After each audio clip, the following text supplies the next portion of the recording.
Ladies and gentlemen, boys and girls, children of all ages, welcome back to another episode of Always Almost There, Day After Show Live. I probably sound better now because I just switched to my proper mic. Whoops. It's Saturday. Goose played a festival set last night, and Neil's here with me. Hi, Neil. Hey, what's happening? I'm Uh, still tired from, recording last night. While Goose was playing, we recorded a podcast. First time ever done. Yep. Marathon session, but not the longest. I think in the end, we were sitting around 2.5 hours of recorded audio for 11 shows. Yeah. So we did pretty well. That Yeah. episode will be out to you guys pretty soon once we finish editing, which is in process right now. Got some cool sit-ins happening yesterday in Memphis. A little bit of a reciprocation, if you will. I think it was a lot of fun, but not a ton to talk about in the set. It's a 90-minute festival set. Watching the video today, the Memphis Botanical Gardens or Radiance Amphitheater or wherever this is, Mempho Fest, looks like a very nice place. A lot of trees around. Looks like a cool spot. The lineup is cool. It's a whole lot better than, you think back to 2 years ago when they did Beale Street, and very, very different festival vibe than this one. This one, actually, Goose could be themselves. When I was thinking about what they were going to play, I didn't really look at the lineup all that much. I kind of glanced at it, saw Sublime with Rome, and I was like, shit. This, they're going to just kind of do a straight show, which they didn't end up doing. They actually did have a couple jams in here because it is a somewhat jam band friendly bill. Not Beale Street. Beale Street might have been possibly the worst set Goose has ever done. Is that possible? Yeah, I believe it's the lowest rank.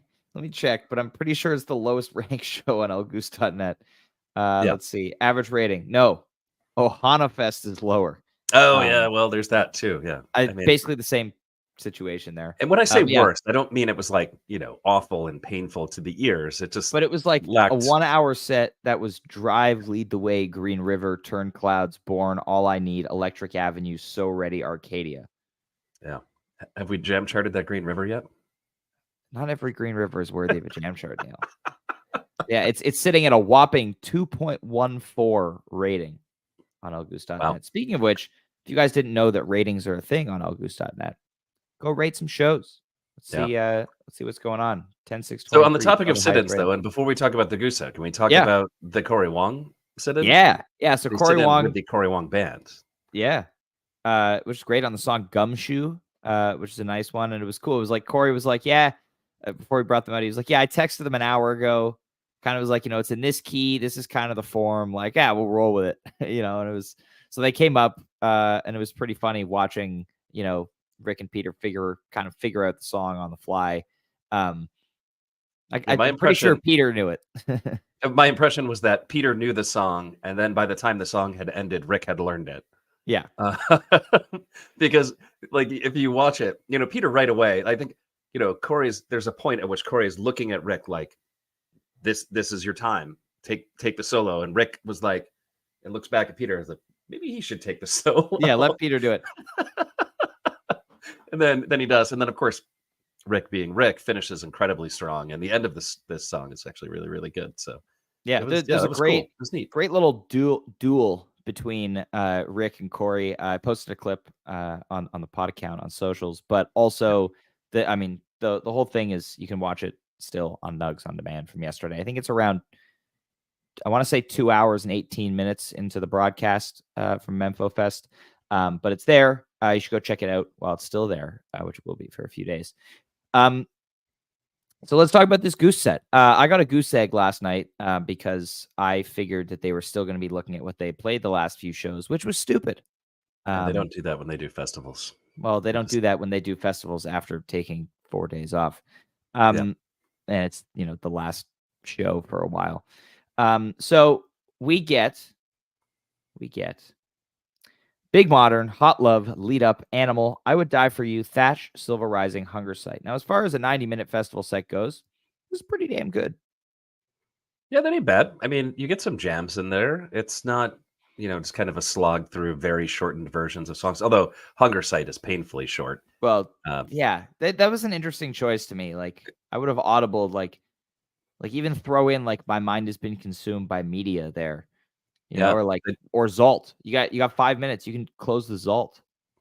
they wanted the Hunger Sight. That's the big hit song. You Yeah. gotta do your banger. But Big Modern was sick. That's awesome. That Yeah. this is a festival set song. So we know this now. That's where this kind of stands in the catalog. That when they go out and play and they want to grab people's attention, they're opening with Big In Modern. the state of So, Tennessee.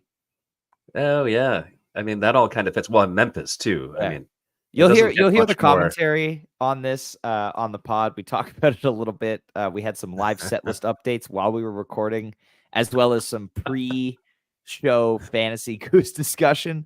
Oh yeah, it was a good segment. it's a different format. I think you'll like it if you've Yeah, listened to this and you've listened to past episodes of ours. I think we took a tried different something spin new. on this. Yeah, Yeah. I think it worked out. Yeah. And then I mean the animal with Corey. I understand why you pick this song because it's like one key, like it's very easy to learn and it's a funk groove, so it's like great Corey Wong. Um, but I don't know what song I would have hoped that he would have come up on, but This put him on isn't like the Feel one. It Now or something. Yeah, I'd like to see him take a stab at Drive.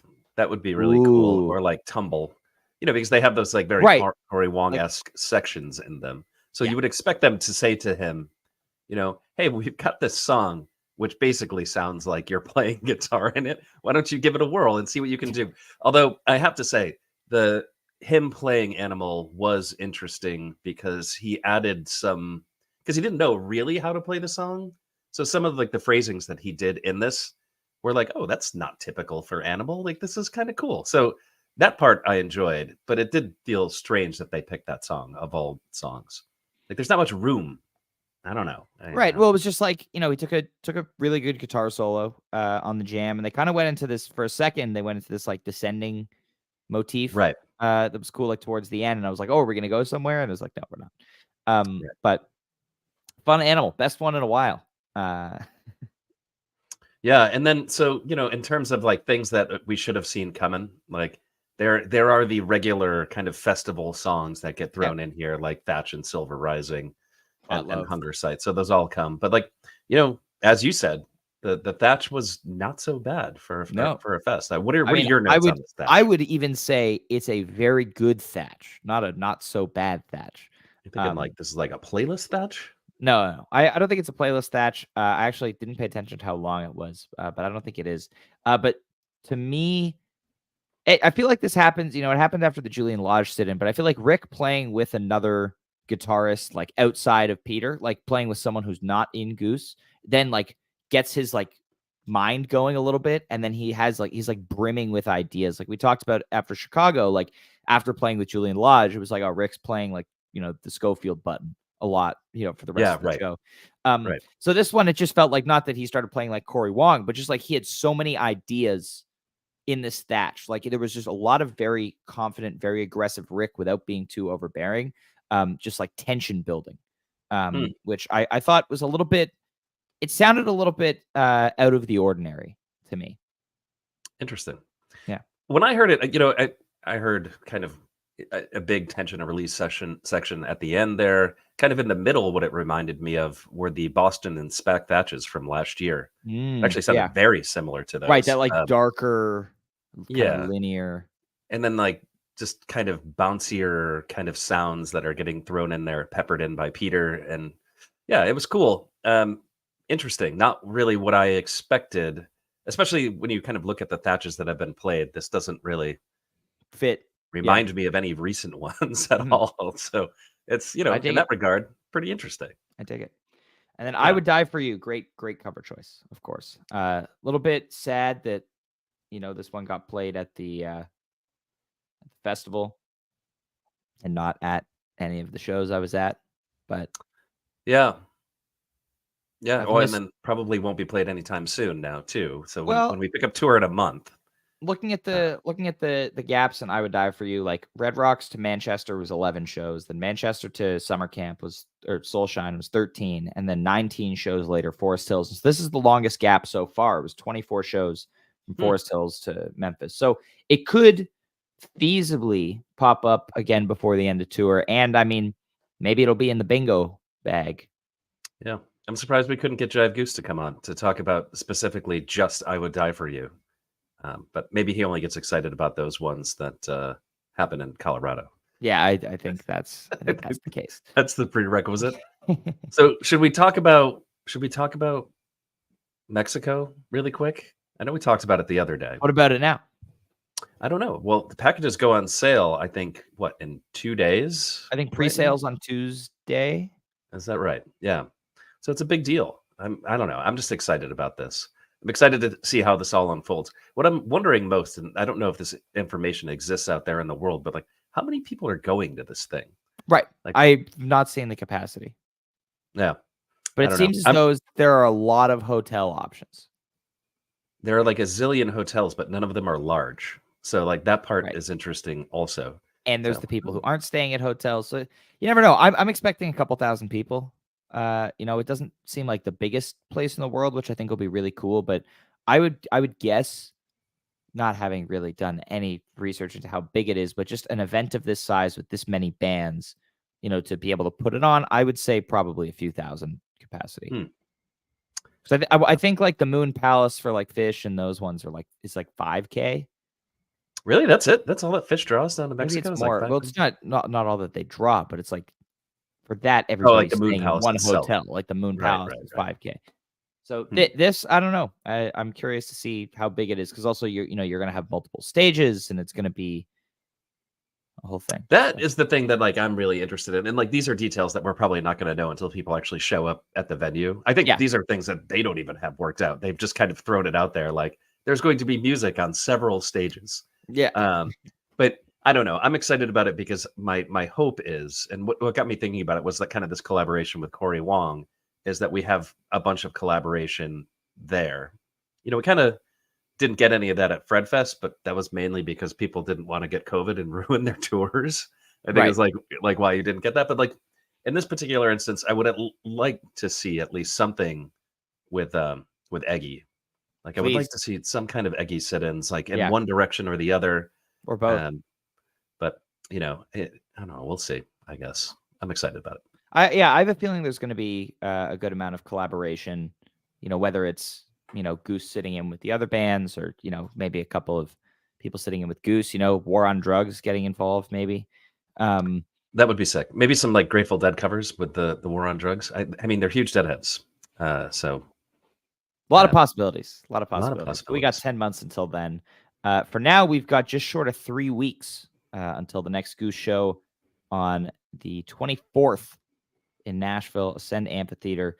I did see a post, the band mentioned on Instagram that they are looking at putting on a benefit concert for hurricane relief to kind of, in lieu of the canceled Asheville shows. So they said to expect an announcement next week. So looking forward to finding out when and where that is. I'm going to assume it's going to be somewhere in the South around the time that the Asheville shows were supposed to be, obviously in between Nashville and Florida, somewhere on the way from Nashville to Florida.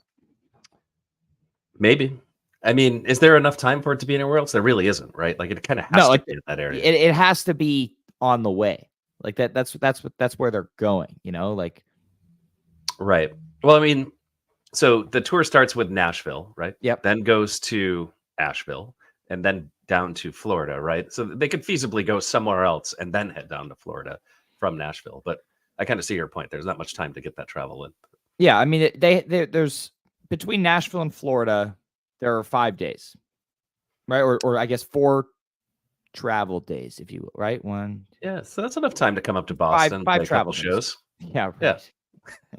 You wish. Hey guys, we know that North Carolina has really been impacted by this hurricane, so we're going to play a couple of benefit shows up in Boston. Yeah, I mean, hey, it would benefit you. I would go to those shows. I would pay for those tickets. I'm just saying.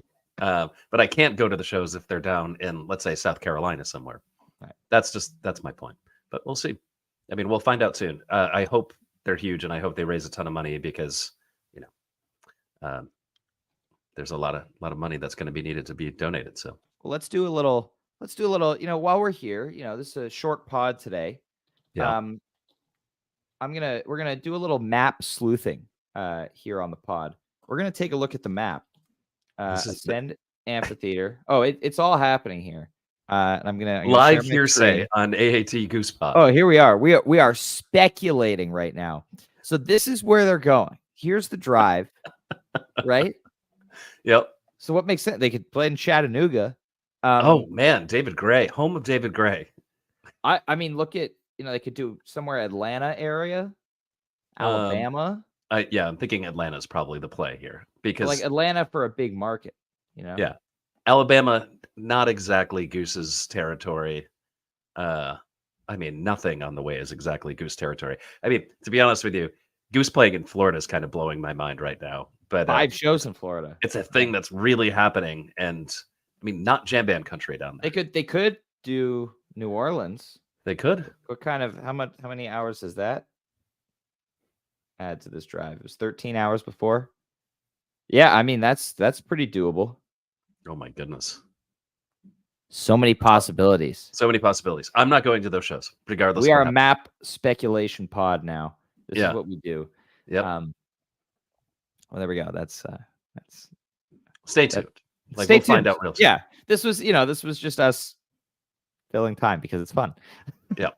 Love a good speculation. And yeah, this is our last live pod for a few weeks here. Not gonna miss it for a while.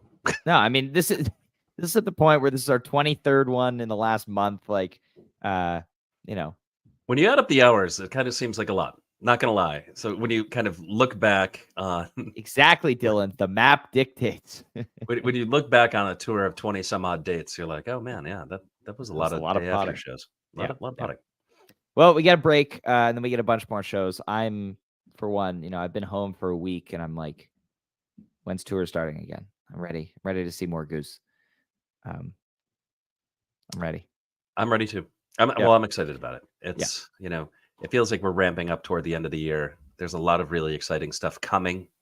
They're hitting a lot of exciting places. Got another 3-night all that exciting, but oh, I mean, I wasn't talking about Florida. I mean, Florida is cool, but like I meant the 3-night run in Cincy, going to the Anthem for the first time, Goosemas. The 3-night run in Cincy is the one that I'm really excited about. I wish I could make that show. I unfortunately can't. Blame your child. Yeah, that's my son's born birthday. In that weekend. But yeah, exactly. But happy birthday. Dad's really upset this weekend. Yeah, no. I mean, there will be streams. And they're gonna be, I don't know. I just feel like when they play there, they play awesome. And a 3-night run there is very exciting stuff. Shohio. It's gonna be great. Do we ever hear how it ends again? Hopefully. Yes. I mean, we talked a little bit about this on the pod, but I didn't get my thoughts out on it. This song has existed for a long time. It's not like it's in the shop being worked on. They played this years ago when Rick did the Vasudo thing on the beach. That was 2 years ago. Yeah, years. No, but Give It Time was the same, and they still reworked that. Yeah, true. But I'm just saying it's been around for a while. I don't know. For some reason or another, they don't like playing it. So we'll see. Unless they're hiding it until it's released on one of several albums. Yeah, they're gonna release 6 albums next year. Yeah, it's gonna happen. It's just like after a long stretch of no albums at all, they just become King Gizzard for 1 year, and then no albums again for the next 4 years. Yeah, 6 albums in 2025. You heard it here first. Well, thank you, everybody who has been tuning in or listening after the fact for this whole tour. It's been a blast. As always, we're going to enjoy our relaxation time, get our playlists in order, and I mean, we're going to record another podcast in the next couple of weeks for part 2 of the tour. But look for part 1. We cover Holmdel through Iowa. It'll be coming your way in the next few days. Stay tuned. Oh yeah, get ready. It's a good one. And it's only like 2 hours. Strap in. Well, everybody, thank you so much for tuning into this day after show. Enjoy the rest of your weekend. We will see you in a few weeks once tour resumes.